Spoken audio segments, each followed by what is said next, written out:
Good morning. पिछले class में हमने देखा था कि फॉर लूप से इस तरह के नंबर पैटर्न इंप्लीमेंट कैसे करते हैं। अब उसी को आगे बढ़ाते हैं और इसका देखते हैं कि अगर प्रोग्राम बन जाए तो उसका फ्लो चार्ट कैसे डिजाइन किया जाएगा। चलिए सबसे पहले इसका प्रोग्राम बनाते हैं, एक बार रिवाइज भी हो जाएगा आप लोगों का। 1 पे 1, 2 पे 2, 3 पे 3, 4 पे 4। तो सिंपली ये क्या हो गया, किस फॉर्मेट हो गया, i to the power i. Okay, अब आपको क्या करना है, जब भी i to the power i की नई वैल्यू आएगी आप सम की प्रीवियस वैल्यू में उसे क्या करते जाएंगे, सिंपली ऐड करते जाएंगे। तो हुआ क्या लॉजिक, सम बराबर सम प्लस पाउ आई कमा आई। ओके, और यहाँ पे आई की वैल्यू देखिए कहाँ से वेरी करिए, फर्स्ट वैल्यू 1 आएगी, देन 2 आएगा, देन 3 आएगा। तो एक सिंपली मैंने लूप चला दिया फॉर आई बराबर 1, i less than equal to n, i plus plus. Value calculate किया आप लोगों ने और फिर इसे प्रिंट कराया, प्रिंट एफ सम बराबर परसेंटेज डी कामा सम, और मेन की बॉडी क्लोज की। लेकिन पूरा प्रोग्राम स्टार्ट होगा मेरा मेन। दो हेडर फाइल इसमें इंक्लूड करने पड़ेंगे। पहला hash include stdio.h for scanf and printf, और दूसरा हेडर फाइल जो मेरा इंक्लूड होगा that is hash include math.h। ये किस लिए, क्योंकि आपको पाउ कैलकुलेट करना है तो मैथमेटिकल है, तो ये पाउ का जो प्रोटोटाइप डिफाइन होगा किसके अंदर होगा, math.h के अंदर होगा। चलिए अभी स्टार्ट कर रहे हैं। Main total number of variables की बात करते हैं तो एक आई है, एक एन है और एक सम है, और सम की स्टार्टिंग वैल्यू हम कितना लेंगे, 0। तो ले लेता हूं मैं इंट आई एन और सम इज इक्वल टू 0। तीनों वेरिएबल मैंने ले लिया, लेकिन ये लूप तब तक नहीं चलेगा जब तक आप एन की वैल्यू स्कैन नहीं करते हैं। तो सबसे पहले आप प्रिंट करिए, प्रिंट एफ इंटर, एक मैसेज दे दीजिए इंटर एन स्लैश एन, और इसी की वैल्यू मैंने स्कैन कर लिया, scan f percentage d and n, ये हो गया। तो ये मैंने प्रोग्राम तो इंप्लीमेंट कर लिया। ये प्रोग्राम हमने प्रीवियस क्लास में भी देखा था, तो ज़्यादा मैं इसमें कुछ समझा नहीं रहा हूँ। मैंने पिछले लेक्चर में बहुत समझाया था कि हाँ कैसे इसको कंसीडर करते हैं, कैसे आई वेरी करेगा। अब बात कर रहे हैं, अगर इस प्रोग्राम को कहा जाए फ्लो चार्ट डिजाइन कीजिए। अगर आपको फ्लो चार्ट डिजाइन करना है तो सबसे पहले कहाँ से स्टार्ट हुआ, that is your start. Okay, अब यहाँ देखिए वेरिएबल में आपने एक ऐसा वेरिएबल लिया जिसकी वैल्यू आपने इनिशियलाइज की है। तो मैंने क्या कहा था कि फ्लोचार्ट में तब वेरिएबल को हम नहीं डिस्प्ले करते हैं जब वैल्यू को इनिशियलाइज नहीं किया जाए। लेकिन अगर आपने कोई ऐसा वेरिएबल लिया जिसके स्टार्टिंग आप वैल्यू बता रहे हैं तो उस वैल्यू को आपको इनिशियलाइज करना पड़ेगा। और एक बात याद रखिए, ये भी आप वैल्यू दे रहे हैं, देने का मतलब ये भी स्कैन हो रहा है। बस यही है कि यहाँ पे रन टाइम पे हो रहा है, ये कंपाइल टाइम पे हो रहा है। तो जब भी आप वेरिएबल की वैल्यू देते हैं वो होता है इनपुट। इसका मतलब आप सम की वैल्यू 0 कर रहे हैं तो सम को इनपुट दे रहे हैं, और इसलिए आपका इनपुट आउटपुट बॉक्स इस्तेमाल होगा, दैट इज सम बराबर 0। ओके, इसके लिए आपका भी रीड एन होगा, इनपुट आउटपुट बॉक्स है।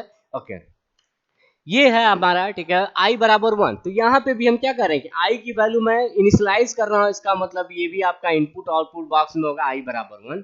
ये मेरा कंडीशन है।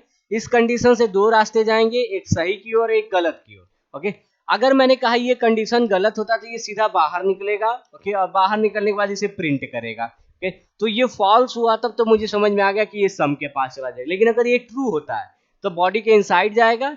ओके, ये काम करेगा, और ये काम करने के बाद ये वापस किसके पास लौटेगा, आई प्लस प्लस के, आई प्लस, और फिर यही कंडीशन चेक करेगा।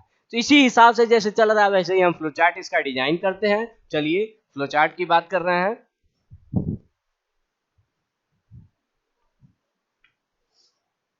तो जब भी मैंने प्रोग्राम बनाया उसका फ्लोचार्ट में डिजाइन कर रहा हूं। सम बराबर सर क्या था, 1 + 2 + 3 + 4। अब 1 पे 1, 2 पे 2, 3 पे 3, अप टू एन टर्म्स का उसका फ्लो चार्ट है। पहला स्टेप हो गया start.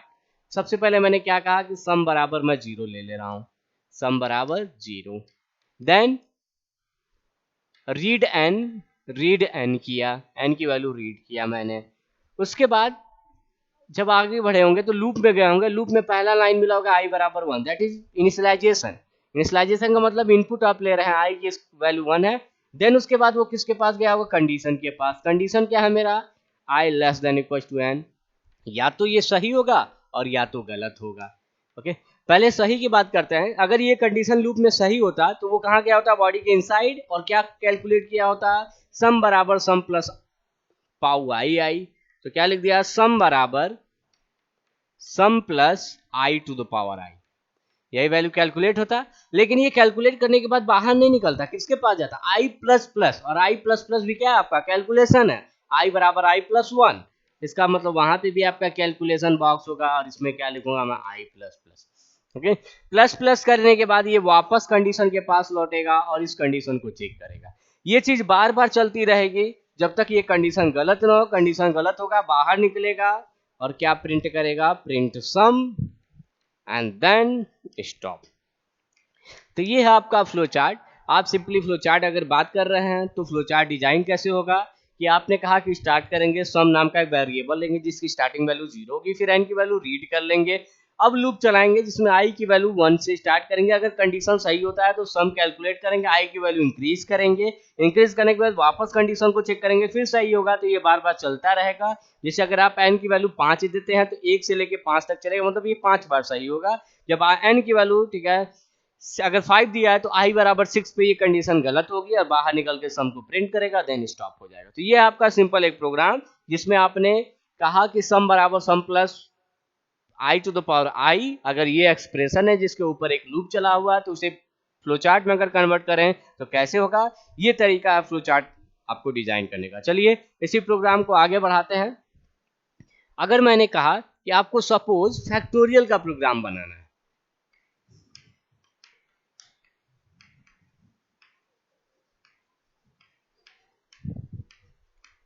Factorial of any number, आपको एक नंबर दिया जाएगा, उसी नंबर का फैक्टोरियल निकाल, मतलब n का फैक्टोरियल क्या होगा, 1 into 2 into 3 into 4 into 5 up to कहां तक होगा, n टर्म्स। ये चीज है, दिस इज योर फैक्टोरियल। और इसको निकालने के बाद आप किसी न किसी वेरिएबल में स्टोर करेंगे। सपोज मैं जिस वेरिएबल में स्टोर कर रहा हूं that is your fact. Okay, क्या अगर एक एक नंबर आएगा, जब पहला नंबर आएगा तो उसको इसमें मल्टीप्लाई करेगा, दूसरा नंबर आएगा फिर उसी में मल्टीप्लाई करेगा, तीसरा नंबर आएगा फिर उसी में मल्टीप्लाई। मतलब हो क्या रहा है, फैक्ट इज इक्वल टू जो फैक्ट की पुरानी वैल्यू है उसी में नई वैल्यू को मल्टीप्लाई करे, उस नई वैल्यू को मैंने क्या माना, आई। क्यों आई माना है, क्योंकि ये बार बार चेंज हो रहा है। जैसे अगर मैं लिख दूं यहाँ पे 5, फॉर आई बराबर 1, i less than equal to, suppose मैं 3 बार ही चला रहा हूं, आई प्लस प्लस। ओके, अगर मैं कहूं कि ये बताइए ये लूप चलने के बाद अगर फैक्ट की स्टार्टिंग वैल्यू मैं मान ले रहा हूं 1, ओके, आंसर कितना आएगा, तो देखिए यहाँ पे जितनी बार लूप चलेगा उतनी बार फैक्ट में क्या मल्टीप्लाई होगा, 5 ही मल्टीप्लाई होगा। जैसे फर्स्ट टाइम अगर चलेगा 1 is less than equal to 3, सही है, अगर सही है तो इसे चलाएगा कैसे, 1 इंटू 5, कितना आंसर आ जाएगा आपका 5। ओके, मतलब जो फैक्ट 1 था वो चेंज होके कितना हो गया, 5 हो चुका है। जो पहले 1 था 5 हो चुका है। लेकिन ये 5 होने के बाद कहाँ गया होगा, आई प्लस प्लस। अब आई की वैल्यू कितनी हो गई, 2, ठीक है। 2 पे जब फिर से इसे अंदर सो जाके सॉल्व करेगा तो अब देखिए फैक्ट इंटू 5, मतलब फैक्ट की जितनी पुरानी वैल्यू है उसमें 5 का फिर से मल्टीप्लाई करेगा, तो ये क्या होगा, 5 इंटू 5 25। यहाँ पे वैल्यू हर बार जो आपने रखी है कि जितनी बार भी लूप चलेगा, पहली बार आया तब भी 5 का, दूसरी बार आया तब भी 5 मल्टीप्लाई, तीसरी बार फिर भी 5, फिर भी यहाँ पे मैं चाह रहा हूँ वैल्यू चेंज होती रहे, पहले 1 देन 2 देन 3। इसका मतलब ये वेरी कराना है आपको। अगर आप वेरी कराना चाहते हैं तो इसे कांस्टेंट मत रखिए, इसे कोई वेरिएबल मानिए। ओके, मैं कौन सा वेरिएबल मान रहा हूँ, आई।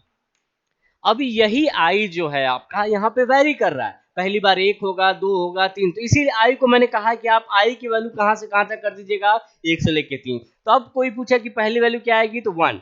ओके, जब पहली वाली 1 आएगी तो 1 इंटू 1 1 होगा, आंसर 1 हो चुका है। लेकिन जब अगली वाली 2 आएगी तो फैक्ट 1 है, 1 इंटू 2, ठीक है, 2 हो जाएगा, मतलब फैक्ट बदल के 2 हो जाएगा। तो 2 इंटू अगली बार यहाँ पे 3 आएगा, मतलब यहाँ पे वैल्यू बार बार क्या होती जा रही है, चेंज होती है। और यही मुझे करना है कि हर बार वैल्यू यहाँ पे क्या होती जाए, आपकी चेंज होती जाए। इसीलिए मैं लिख रहा हूं fact is equal to fact into i.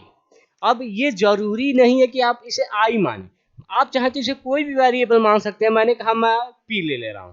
अब आपसे पूछा जाएगा बताइए ये पी कहां से कहां तक है, मतलब पहली वैल्यू क्या आनी चाहिए, पी की पहली वैल्यू 1 आनी चाहिए, फिर 2 आनी चाहिए, इसका मतलब अब जो लूप चलाइएगा फॉर p बराबर 1, ओके। p कहां से स्टार्ट होगा 1 से, और कहां तक ले जाना मैक्सिमम n तक ले जाना, तो p is less than equal to n p plus plus. एक से n तक जाइएगा और एक एक बढ़ा के नई वैल्यू यहाँ पे सप्लाई करते रहिएगा और वही प्रिंट करा दीजिए।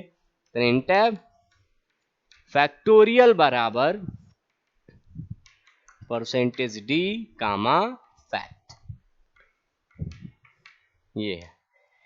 अगर अब टोटल वेरिएबल की बात किया जाए तो यहाँ पे अभी भी आपके 3 ही वेरिएबल हैं। सबसे पहले एक हेडर फाइल इंक्लूड कर लीजिए, हैश इंक्लूड stdio.h। क्यों इसमें मैथ का नहीं इंक्लूजन होगा? क्यों? क्योंकि यहाँ पे पाउ नाम का कोई शब्द नहीं है, स्क्वाटी नहीं है, कोई मैथमेटिकल फंक्शन आपने इस्तेमाल नहीं किया। ये आपका मैथमेटिकल फंक्शन नहीं है, दैट इज योर ऑपरेटर। तो ऑपरेटर के लिए हम हेडर फाइल इंक्लूड नहीं करेंगे, ओके। अब कहा main total number of variables की बात करते हैं, इन एन पी और फैक्ट। अब इस केस में फैक्ट बराबर कितना लीजिएगा? 1 लीजिएगा। क्यों 1 ले रहे हैं? क्योंकि आपको मल्टीप्लाई करना है। तो प्रीवियस का क्लास में मैंने बताया था कि आप जब मल्टीप्लाई करते हैं तो अगर आप 0 लेंगे तो आंसर क्या हो जाएगा आपका? टोटल 0 हो जाएगा। आपको एक ऐसा नंबर लेना है जिसे मल्टीप्लाई करें कोई असर ना पड़े, इसलिए फैक्ट बराबर मैंने क्या ले लिया? 1 ले लिया। लेकिन ये लूप तब तक नहीं चलेगा जब तक आप n की वैल्यू स्कैन न करें। तो इंटर n एंड देन मैंने क्या लिख दिया? Scanf percentage d and n। अब आप n की वैल्यू जो भी देंगे, सपोज n आपने 5 दिया, ठीक है, तो इसका मतलब 1 से लेके 5 तक जाएगा। p की वैल्यू एक एक करके रखेगा, पहले 1 फिर 2 फिर 3 और वही आपस में मल्टीप्लाई होता जाएगा। फिर बाहर निकला, ठीक है, जितना आंसर आएगा 120 वही आपका प्रिंट हो जाएगा, ओके। तो ये है आपका फैक्टोरियल का प्रोग्राम। अब आगे बढ़ते हैं इसी में।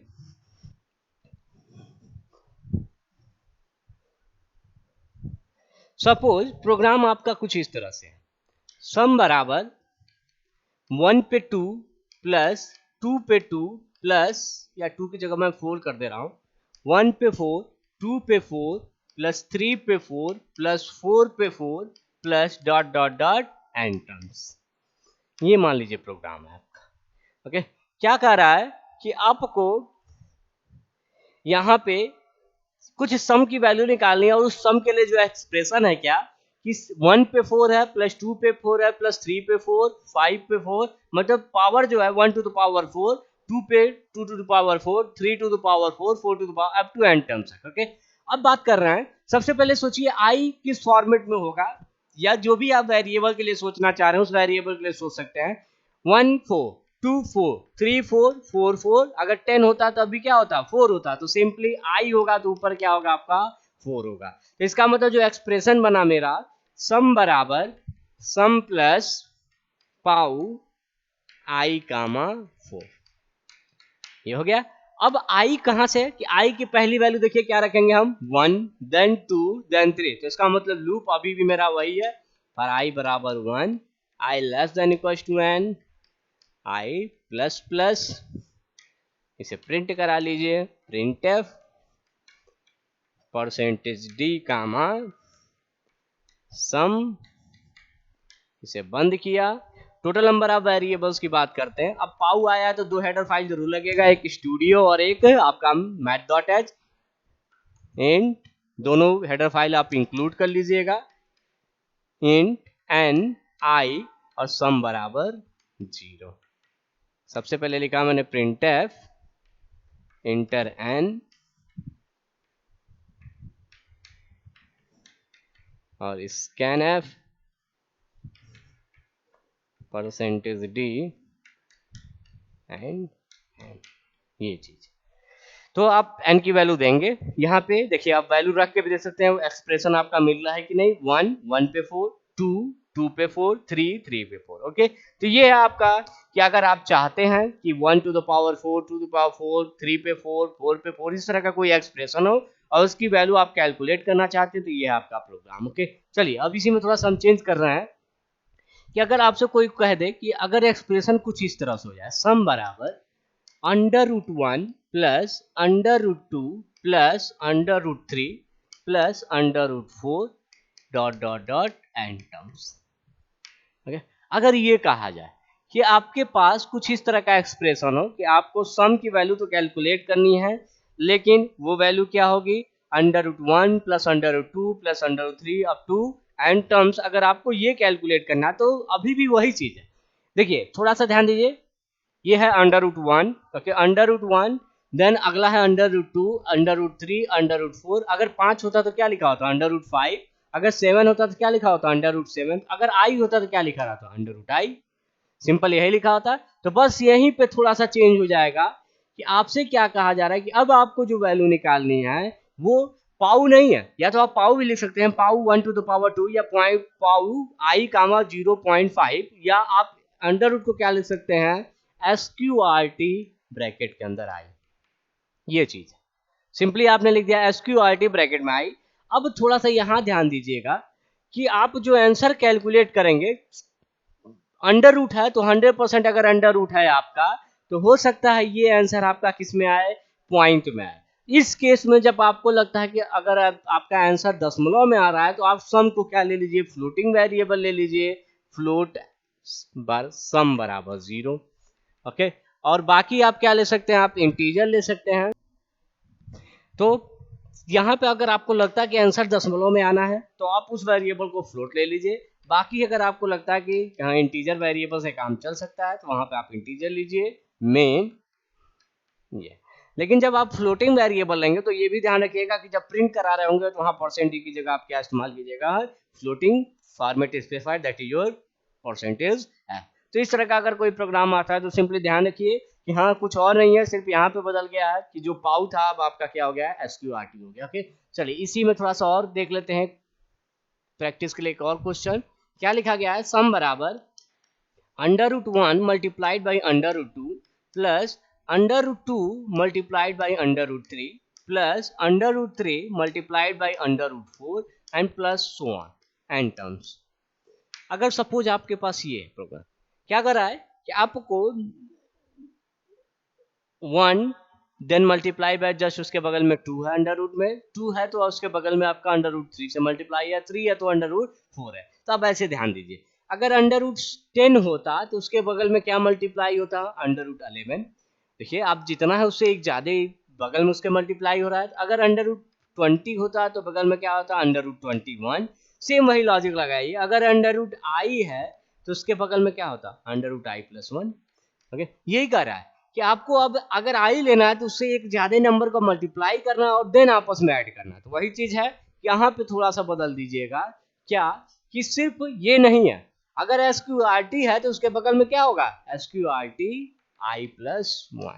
ये है, बस इतना चेंज कर देना कि अगर आपका इस तरह का कोई एक्सप्रेशन आता है, तो अगर आपको लगता है SQRT और उसके बगल में कोई और एक्सप्रेशन है तो उसको भी आप नोट कर सकते हैं। तो ये चीज हो गया आपका कि आप सिंपली अगर दोनों चीज है SQRT i और देन SQRT i+1, तो सिर्फ इस एक्सप्रेशन को थोड़ा सा एक्सपेंड कर दिए, बाकी प्रोग्राम आपका सेम टू सेम रहेगा, ओके। तो ये है कुछ बेसिक प्रॉब्लम्स जिसे मैंने एक्सप्लेन किया।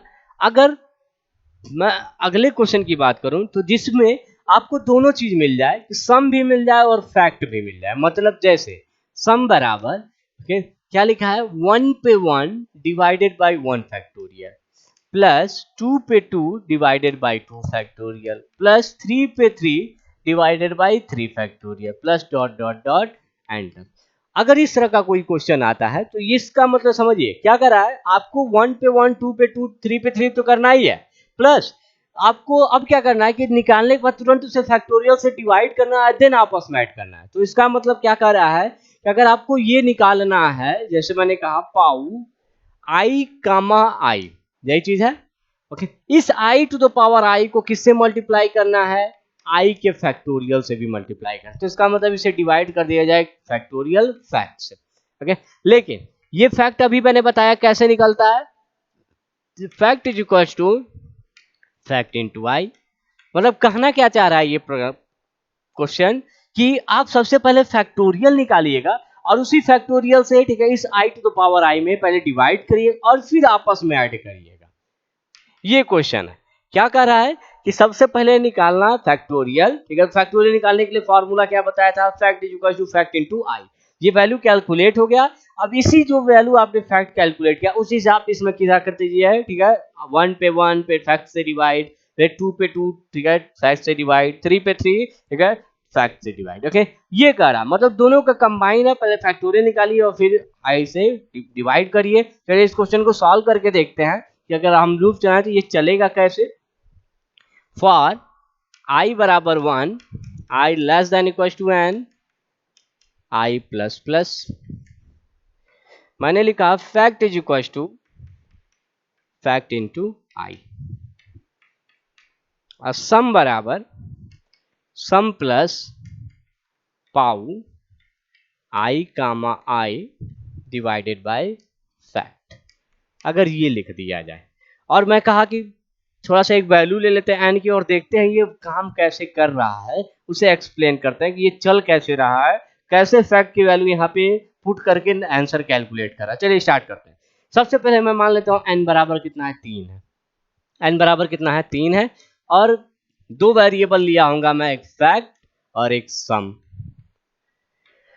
फैक्ट के अंदर मेरा 1 होगा, सम के अंदर मेरा 0 होगा। स्टार्टिंग वैल्यू क्या होगा, फैक्ट बराबर 1 और सम बराबर 0। अब ये लूप किस किस वैल्यू पे चलेगा, अगर मैं बात करूं तो ये 3 बार चलेगा। अगर n बराबर 3 दिया हो तो 1 2 3, इन तीनों वैल्यू पे चलेगा। सबसे पहले किस वैल्यू पे चलेगा, 1 पे। ओके, चलिए 1 पे हम इसे सॉल्व कर रहे हैं। 1 पे हम सॉल्व कर रहे हैं। 1 पे ये सही होगा, अगर सही होता है तो पहले नीचे जाएगा। ओके, ये कैलकुलेट करेगा। ओके, इसे सॉल्व कीजिए। Fact is equal to fact into i. अब आई बराबर कितना है मेरा, 1, तो यहां पर रखेगा 1 और इंटू फैक्ट में कितना है, 1, ठीक है। तो इसका मतलब आंसर कितना आएगा, 1, और यही 1 किस में जा रहा है, फैक्ट, मतलब यही वहां पे चला जाएगा। तो 1 है ही, ठीक है, चाहे तो रिप्लेस कर दिए चाहे 1 रहने दीजिए। ओके, ये हो गया, मतलब पहला लाइन सॉल्व हो गया मेरा ये वाला। लेकिन यहाँ के बाद क्या ये आई प्लस प्लस पे जाएगा, नहीं, इसके बाद ये इसे सॉल्व करेगा, उसके बाद आई प्लस प्लस के पास जाएगा। तो चलिए इसे सॉल्व करते हैं। क्या है भाई, सम बराबर सम प्लस, तो सम की क्या वैल्यू है, 0, तो 0 मैंने रख दिया। अब pow i to the power i, i to the power i का मतलब आई कितना है मेरा, 1 है, तो 1 टू द पावर 1। अब डिवाइडेड बाई फैक्ट, और फैक्ट की वैल्यू कितनी आई है, 1 आई है, इसी से मैंने डिवाइड कर दिया। इसका मतलब पहला एक्सप्रेशन बन गया 1 to the power divided by 1। Okay, i बराबर 1 पे मेरा इतना आ गया। और ये किसके अंदर स्टोर हो रहा है भाई, देखो सम के अंदर है। जो ये आंसर आया किसके अंदर जा रहा है, सम, मतलब ये यहाँ पे जाएगा। तो जो 0 था वो हट जाएगा, वो हो जाएगा 1 to the power 1 divided by 1। Okay, ये पहला आई बराबर 1 पे मैंने सॉल्व किया है। अब चलिए बात कर रहे हैं आई बराबर 2। आई बराबर 2 पे सॉल्व करते हैं इसे। ओके, ये इतना करने के बाद, ठीक है, आई प्लस प्लस हुआ, आई की वैल्यू 2 हो गई, मतलब अब आई बराबर 2 पे अंदर जाएगा, ठीक है, और फिर इसे सॉल्व करेगा।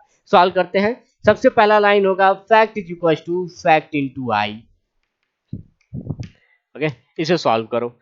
फैक्ट की वैल्यू कितनी है, अभी भी 1 है, 1 इंटू आई की वैल्यू कितनी हो गई, 2, मतलब फैक्ट की वैल्यू आ गई 2, और ये 2 इसमें जाएगा, मतलब ये 1 हट जाएगा, यहाँ पे कितना आ गया, 2 आ गया।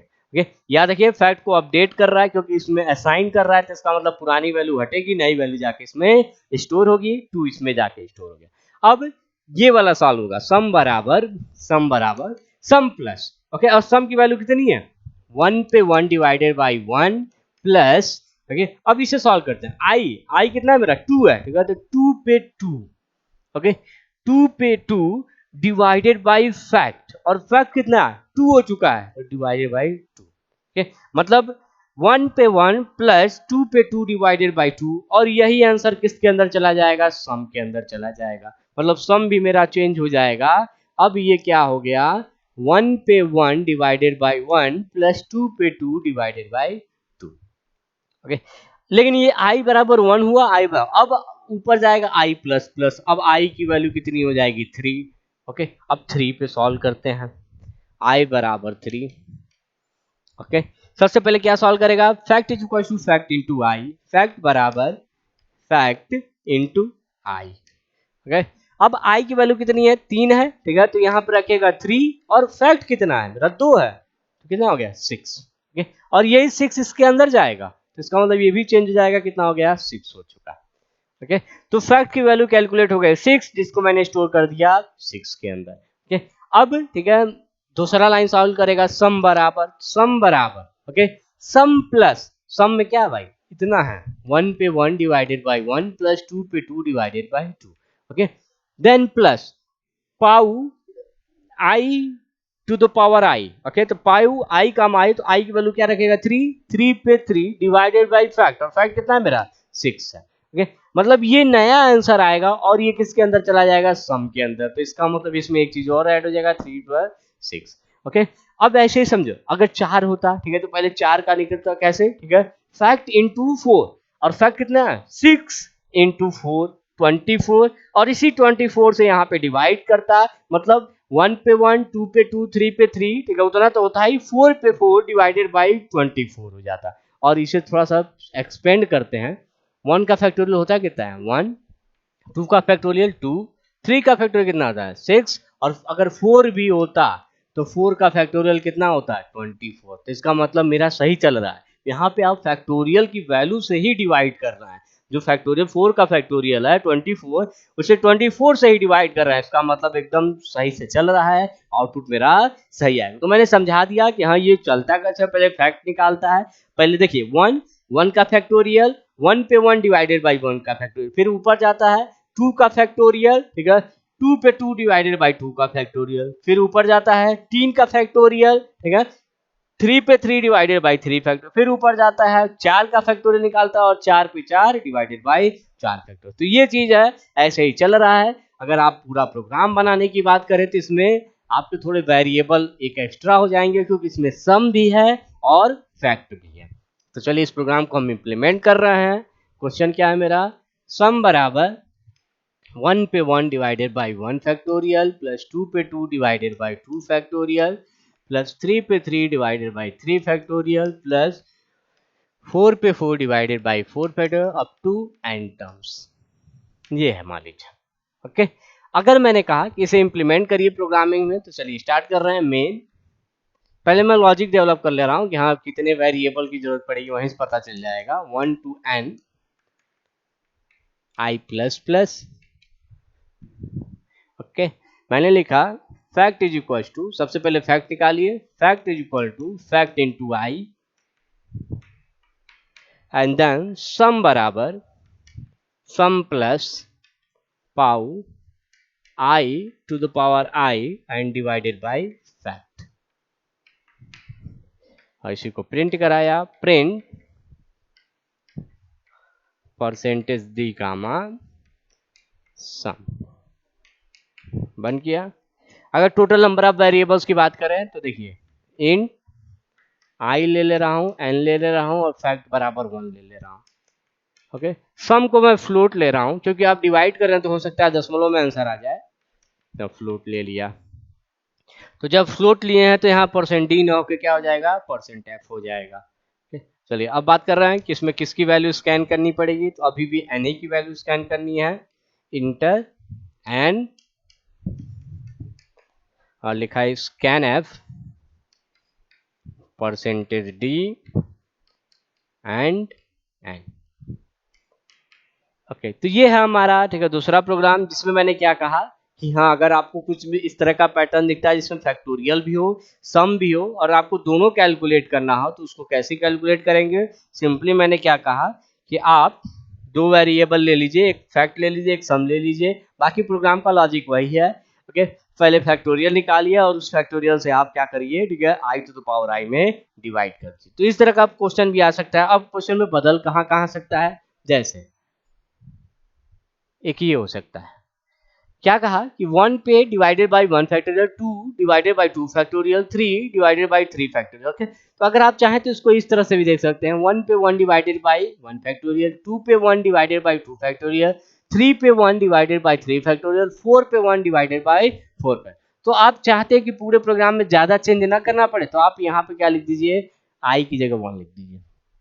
किसी का पावर ठीक है 1 करेंगे तो सेम वही नंबर रहेगा, और नहीं अगर आप चाहते हैं पाव का इस्तेमाल करना तो आप सिंपली ये देख सकते हैं कि 1 2 3 4 मतलब सिंपली आपका क्या आ रहा है यहाँ पे आई ही आ रहा है, एज इट इज आई आ रहा है। तो आप चाहें तो सिर्फ आई डिवाइडेड बाई फैक्ट भी लिख सकते हैं, या आप क्या लिख सकते हैं पाउ आई कामा 1 भी लिख सकते हैं, क्योंकि अगर i की वैल्यू 1 है तो 1 पे 1 होगा, 2 पे 1 होगा, 3 पे 1 होगा, और उसका मतलब होता है 2 1 3 जो भी आपका 1 लिख रहा है वो नंबर एज इट इज रहेगा। तो ये पहला चेंज हो सकता है। या दूसरा चेंज क्या हो सकता है, यहाँ पे क्या कर दे 1 पे 5, 2 पे 5, 3 पे 5, 4 पे 5।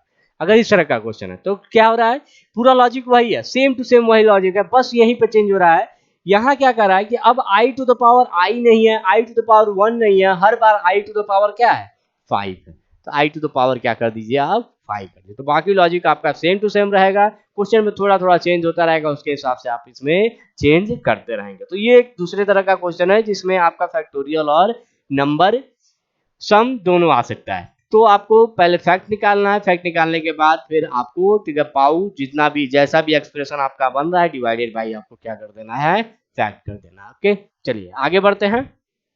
एक तरह का और क्वेश्चन आ सकता है, जैसे अगर आपको कोई क्वेश्चन दे दे सम बराबर 1 पे 1 डिवाइडेड बाई, शायद सिर्फ 1 पे 1 लिखते हैं, 1 पे 1 प्लस 3 पे 3 प्लस 5 पे 5 plus 7 to the power 7 plus dot dot dot n terms. अगर इस तरह का कोई क्वेश्चन आता है, ठीक है, क्या कहा कि आपका नंबर जो है ठीक है 1 से स्टार्ट होगा एन तक तो जाएगा, लेकिन जो इंक्रीमेंट हो रहा है अब एक एक का इंक्रीमेंट ना होके दो दो का इंक्रीमेंट हो रहा है। अब क्या कह रहा हूं कि अगर इस तरह का कोई क्वेश्चन आता है तो आप दो तरीके हैं, दोनों में से कोई इस्तेमाल कर सकते हैं। सिंपली पहला क्या कह रहा है कि 1 से n तक जाइएगा और दो दो का इंक्रीमेंट करिए। तो सिंपली आपने लिखा सम बराबर सम प्लस पाउ आई कामा आई। अब ये आई की वैल्यू स्टार्ट कहां से हो रही है, फॉर आई बराबर 1 से स्टार्ट हो रहा है और जा कहां तक रहा है n तक ही जा रहा है।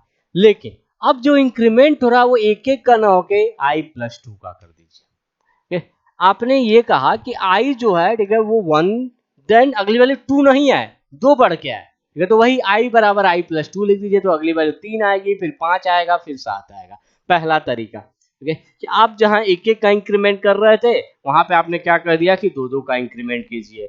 दूसरा तरीका ओके, क्या कर रहा हूं कि मैं लूप में कोई चेंज नहीं करना चाह रहा था, मैं चाह रहा था जो आज तक मैं लूप चला रहा था कि जो एक एक का इंक्रीमेंट हो एन तक जाए वैसे ही हो, बस आप अंदर कुछ ऐसा सोचिए कि अंदर ही थोड़ा बहुत चेंज करें और काम हो जाए। जैसे अगर आपने ये प्रोग्राम बना दिया तो यहाँ पे वैल्यू देखिए, पहली वैल्यू 1 आएगी तो 1 पे 1, फिर अगली वैल्यू 2 आएगी क्योंकि एक एक का इंक्रीमेंट हो रहा है। तो अगर 1 आया तो अगला वैल्यू 2, अगला 3, अगला 4, अगला 5। आपको सारी वैल्यू नहीं चाहिए, आपको क्या चाहिए 1 देन 3 देन 5 देन 7। तो 1 3 5 7 ये होते कौन से नंबर है, ठीक है ऑड नंबर। तो वही कहा कि आप सब पे मत जोड़िएगा, आप तब जोड़िएगा जब आई क्या होगा ऑड होगा। तो इसीलिए लिख लीजिए if i modulus 2 does not equal to 0। आप इसके ऊपर एक कंडीशन लिख दीजिए ओके, अगर आप 1 से लेके n तक तो जाइएगा, लेकिन अगर i ऑड होगा तभी सम में जोड़िएगा, अदरवाइज मत जोड़िएगा। ओके, ये क्वेश्चन का मतलब समझिए क्या कर रहा हूं, ये जो मैंने लिखा है इसका मतलब क्या है कि 1 से n तक तो हम जाएंगे, लेकिन जोड़ने का काम तब करेंगे जब ये कंडीशन सही होगा, और ये सही होगा जब ऑड होगा। तो मतलब जब ऑड होगा तो जोड़ेगा, लेकिन इवन पे क्या होगा, जब इवन होगा तो ये मत सोचिएगा बाहर निकल जाएगा, इवन पे ये कहां चला जाएगा i प्लस प्लस। ओके, जैसे अगर मैं कहूं 1 2 3 4 5 6 7 8, मान लीजिए 8 तक है, एन की वैल्यू मैं 8 दे रहा हूं, तो अगर आपसे कोई पूछे बताओ ये किस किस वैल्यू पे चलेगा, तो 1 2 3 4 5 6 7 8 सब पे चलेगा। क्यों, क्योंकि आई प्लस प्लस आप कर रहे हैं, तो एक आएगा, फिर अगली बार 2 आएगा, फिर अगली बार। लेकिन अगर यहां पहुंचते हैं सबसे पहले एक को रखेगा, क्या एक पे ये कंडीशन सही है, अगर सही है तो जोड़ेगा तो हाँ सही है, अगर ट्रू है तो अंदर जाएगा, ये प्लस करेगा, प्लस करने के बाद फिर आई प्लस प्लस पे जाएगा। ओके, तो अगर ये कंडीशन ट्रू होता है तो जोड़ के आई प्लस प्लस के पास जाएगा। लेकिन अगर मैंने कहा एक पे ये हो रहा है कि ये सही हो के गलत, लेकिन अगर दो पे हम बात करें तो दो पे इसके पास जा रहा है और ये गलत हो जा रहा है, तो गलत होने पे ये तो काम करेगा नहीं, सीधा किसके पास चला जाएगा आई प्लस प्लस। ओके, तो जब ये कंडीशन सही होगा तो काम करके आई प्लस प्लस पे जाएगा, और जब गलत होगा तो ये क्या कह रहा है कि मैं जोड़ूंगा नहीं, मतलब इस लाइन को नहीं एग्जीक्यूट करूंगा, सीधा यहाँ से किसके पास चला जाऊंगा, i प्लस प्लस, फिर अगली वैल्यू i की वैल्यू 3 होगी, फिर सही होगा, फिर जोड़ेगा, फिर जोड़ के i प्लस प्लस 4, ठीक है, 4 पे क्या ये सही होगा, नहीं, तो इसका मतलब सीधा i प्लस प्लस 5। ओके, ये चीज है। तो ये आपका, ठीक है, एक अलग तरह का प्रॉब्लम है जिसको आप दो तरीके से इंप्लीमेंट कर सकते हैं। आप चाहें तो ऐसे बनाइए, चाहे ऐसे बनाइए। ओके, ज्यादा बेटर ये है, क्योंकि जब आप आगे प्रॉब्लम पढ़ेंगे फैक्टोरियल ऑक्टोरियल, तो उसमें लूप को हमें n टाइम्स और एक एक इंक्रीमेंट करना पड़ेगा, इसलिए मैं ज्यादा प्रीफर करूंगा कि आप इसी का इस्तेमाल कीजिए। लूप में ज्यादा चेंज ना करिए, दो दो का इंक्रीमेंट ना कराइए, आप एक एक का इंक्रीमेंट कराइए, यहाँ पे एक पर्टिकुलर कंडीशन लिखिए, उसके हिसाब से ये काम करें। ओके, तो ये चीज है कि आप अगर इस तरह का क्वेश्चन आता है तो आप दोनों में से कोई तरीका इस्तेमाल कर सकते हैं। तो मैं सेकंड मेथड इस्तेमाल कर रहा हूं और उसी का फ्लो चार्ट भी बनाऊंगा कि हाँ, उसे अगर फ्लो चार्ट से इंप्लीमेंट किया जाए तो कैसे वास्तव में इसका एग्जीक्यूशन हो रहा है। चलिए सबसे पहले बात कर रहे हैं, इसको मैं प्रोग्रामिंग में इंप्लीमेंट कर रहा हूं। मैंने लिखा सम बराबर सम प्लस पाउ आई कामा आई। ओके, लेकिन ये तब हम एग्जीक्यूट करेंगे जब if i modulus 2 does not equal to 0 होगा, तब हम एग्जीक्यूट। और यहाँ पे आई कहाँ से कहाँ तक वेरी करेगा, फॉर आई बराबर 1, i less than equal to n, i plus plus, ये चीज। और इसी को मैं प्रिंट करा रहा हूँ, print F percent D comma सम। ओके, एक बात याद रखिएगा, एक दिक्कत हो सकती है, कुछ लोग सोच सकते हैं कि हाँ कि सर यहाँ पे एंड अगर नंबर ऑफ टर्म्स बता रहा है, तो अगर मैं कह रहा हूँ कि 5 टर्म्स तक जाना है तो इसका मतलब 1 3 5 7 9 यहाँ तक आना चाहिए था ना। लेकिन अगर आप 5 देंगे तो ये कहाँ से जाएगा, 1 पे चलेगा, 3 पे चलेगा और 5 पे चलेगा, तो ये दोनों छूट जाएंगे। तो अब ये आपके ऊपर है कि आप एन, ठीक है, यहाँ पे एन की वैल्यू बता रहे हैं कि नंबर ऑफ टर्म्स बता रहे हैं। अगर आप नंबर ऑफ टर्म्स बता रहे हैं, तब अगर आपने कहा कि मुझे 5 टर्म्स चाहिए, ओके, तो 5 टर्म्स चाहिए का मतलब ये जो लूप है अब वो n टाइम्स ना चल के 2 इंटू एन टाइम्स चलना चाहिए। हाँ, तो चलिए इस प्रोग्राम को हम इंप्लीमेंट करते हैं। मैंने क्या कहा, फॉर आई बराबर 1, i less than equal to n, i plus plus. लेकिन मैंने कहा कि जब ऑड होगा तभी हम काम करेंगे। If i modulus 2 does not equal to 0, then sum बराबर सम प्लस पाउ आई कामा आई। इसे बंद किया मैंने और इसी को प्रिंट करा रहा हूं, print f percentage d comma sum, इसे बंद किया। ओके, और स्टार्ट कहां से होगा, main total number of variables in i n and sum बराबर 0, print f enter n and then scan F,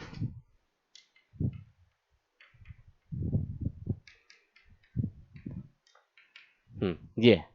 तो सेम प्रोग्राम, वही लॉजिक था, बस मैंने एक एक्स्ट्रा लाइन ऐड किया कि हम ऑड होगा तभी काम करेंगे। इसके लिए मैंने यहाँ पे एक कंडीशन लिख दिया कि ऑड होगा तभी हम काम करेंगे। ओके, अगर हम इसके फ्लो चार्ट की बात करें तो फ्लो चार्ट कैसे डिजाइन होगा, देखिए ये है आपका स्टार्ट। ओके, ये आपका यहाँ पे सम बराबर 0 है तो ये इनपुट आउटपुट बॉक्स में हो जाएगा कि सम बराबर आपका 0 है।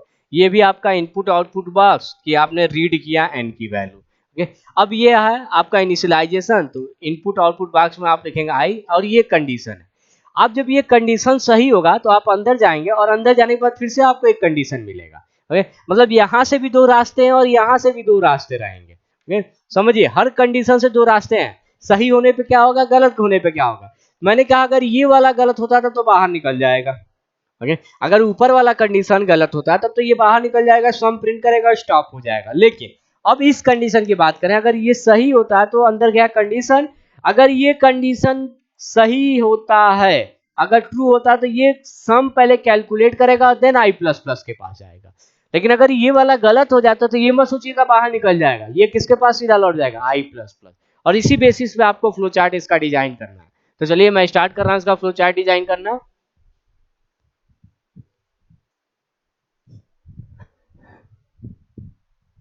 सबसे पहले हुआ आपका स्टार्ट,